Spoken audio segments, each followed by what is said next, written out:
Totoo nga ba yung kumakalat na balita na itong Meralco Bolts daw ay gustong dalhin itong si Chris Newsome dito sa Phoenix Fuel Masters para maiwasan na ito'y makapunta sa Barangay Hinebra? Ang balita kasi ngayon, ito daw si Chris Newsome, alam nyo na yan ay isang magiging unrestricted free agent. Pero sa ngayon ay meron pa rin siyang kontrata dito sa Meralco. So ang rights niya nasa Meralco pa rin. Ang balita daw, ang gustong gawin ng Meralco, i-trade itong si Newsome dito sa Phoenix Fuel Masters. At ang isa doon sa tinitignan ng players na gustong makuha dito sa Phoenix ay si Richie Rivero. Hindi natin alam kung straight up na Richie Rivero for Chris Newsome ang mangyayari dyan. Pero ang maliwanag dito, ang gagawin doon ng Meralco, mas pipiliin nilang i-trade itong si Newsome dito sa Phoenix kaysa sa Hinebra, naka-rival nila. Tandaan natin, nangyari na wala si Nards Pinto sa kanila, napunta sa Hinebra. Tandaan natin, si Newsome, meron pa rin niyang kontrata sa Meralco. So, hindi pa siya pwedeng lumipat sa Barangay Hinebra dahil hindi pa siya unrestricted free agent.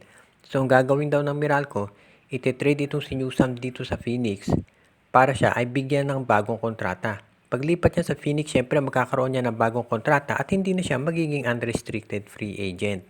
Mukhang yan daw ang plano ngayon ng Meralco para at least may makuha silang kapalit.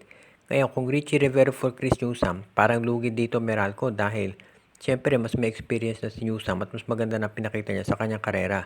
Pero kung sasamahan ng iba pang players, bukod dito kay Richie Rivera, for example si JV Mocon, mas magiging okay na yung trade yan.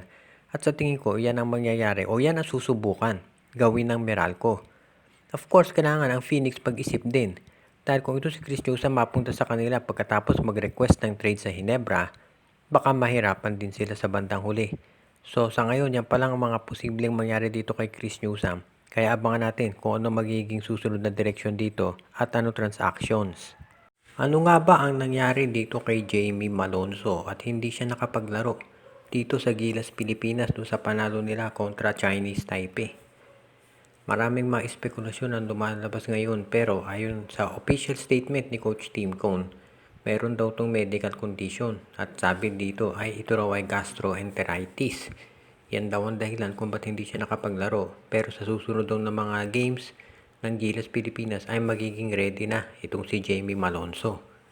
Siyempre maraming mga espekulasyon ang lumalabas ngayon, meron pang mga video na nagpapakita daw dito kay Jamie Malonzo na na-involve sa isang sitwasyon sa isang bar. Pero sa ngayon officially wala pang confirmation tungkol dyan. Pero sabi ng iba si Malonzo daw talaga yung nandoon sa video. Pero kung ano pa man dyan, paliwanag ang plan ng Gilas na siguraduhin na sa next game ay magiging ready na itong si Jamie Malonzo. Dahil syempre kakailanganin siya ng Gilas para doon sa next window.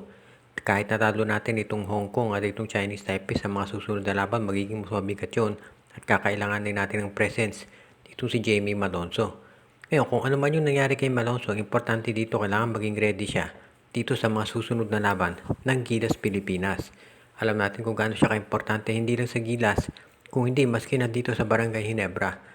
At kung totoo man yung mga lumalabas na report sa social media, sa tingin ko hindi naman seryoso kung ano man yung nangyari dito kay Malonzo, kaya makare-recover yan kaagad. At syempre, next time, alam niya na kailangan mas maging maingat siya para kapag kinakailangan siya ng Gilas Pilipinas at pati na ng Barangay Hinebra ay magiging available siya. Dahil syempre paano kung nagkataon na mabigat pala yung makakalaban natin hindi Chinese Taipei at hindi nakapaglaro si Malonzo. Magiging issue pa yan. Kaya sa tingin ko magiging lesson na rin to para kay Jamie Malonzo na kailangan next time kapag merong importanteng game na katulad yan, kailangan lagi siyang ready. Tinambakan ng Gilas Pilipinas itong Chinese Taipei. Dito sa kanilang laban, mahigit 50 ang nilamang sa pangunguna ni Justin Brownlee. Ang final score dyan ay 106-53. Mahigit 50 lamang at yung laban ay ginanap dito sa Field Sports Arena. At dahil dyan, na-sweep ng Gilas Pilipinas yung first window ng FIBA Asia Cup qualifiers nila. Si Brownlee ay naka 26 points, 13 rebounds, 5 assists, 2 blocks, 1 steal. Kompletong-kompleto. First quarter pa lang naka 11 points na siya. At tinambakan na nila itong Chinese Taipei. Halftime pa lang double digit na yun namang ng Pilipinas. At umabot pa sa malaking kalamangan ito lalo sa pangungunan nitong si Kai Soto at si Dwight Ramos. Si Soto ang ganda ng pinakita, 18 points, 10 rebounds, naka 5 assists at 3 blocks pa siya. At alam din natin Na yung ibang players, ang ganda rin na pinakita. Katulad nito si Carl Tamayo. Overall, ang ganda ng performance si Calvin Oftana naka 15 points.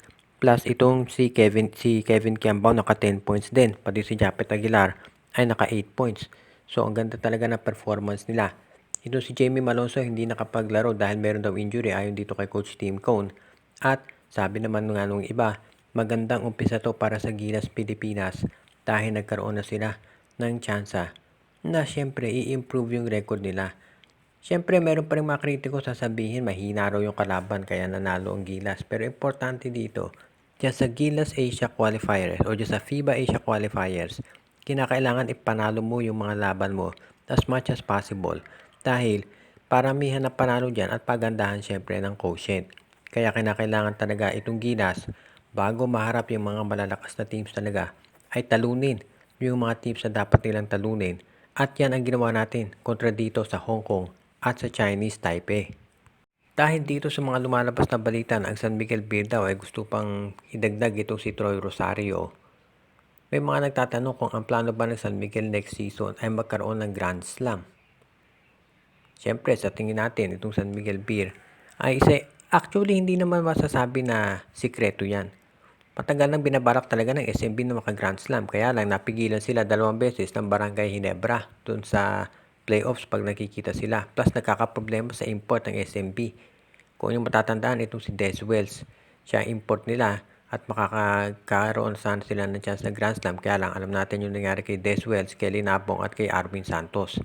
So sa ngayon, makikita rin natin na itong San Miguel Beer, malakas na talaga yung lineup at marami nagsasabi para maka-Grand Slam ang SMB, kailangan pa raw nila ng isa pang power forward na may 3-point shooting katulad ni Troy Rosario. Pagdating dito sa Commissioner's Cup, kung may babalik daw nila si Benny Boatwright, malaki tsansa nila na sila ay magkaroon ng repeat o kaya mag-champion ulit. Pero syempre sa Governor's Cup magkakaproblema dahil kailangan makahanap sila ng import na pwedeng itapat kay Justin Brownlee dahil syempre hindi na fit itong si Benny Boatwright doon sa height limit. Siyempre, matagal pang usapan yan. Next season pa yan.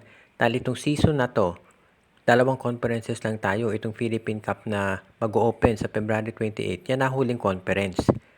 At siyempre, next season pa, balik 3 conferences na ulit. So sa tingin ko matagal pa at masyado pang maaga para isipin yung Grand Slam para dito sa San Miguel. Pero maliwanag dito, yung management nagpaplano na.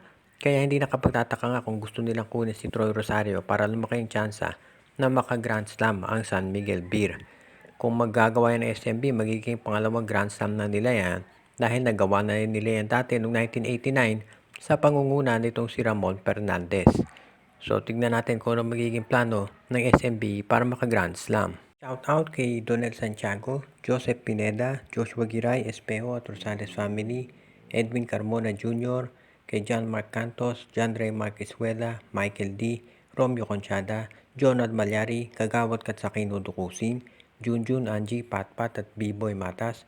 Pinabati din natin si Dexter Domer, Enju, JJ Sibung, Judy, Edwina, Carl, Jaira, Shaina at Jonah Villarosa, Irene Yusalangsang family, Edwin Carmona Jr., si OG, Len Gio at Gia Santillana Tagle family, Junicio Mercado, Ronald Barbosidad, Archie Bueno at Dalina family, Jonel Alagon, Rico Olarte at si Reden, Elena, Laila at Bonbon Lansang.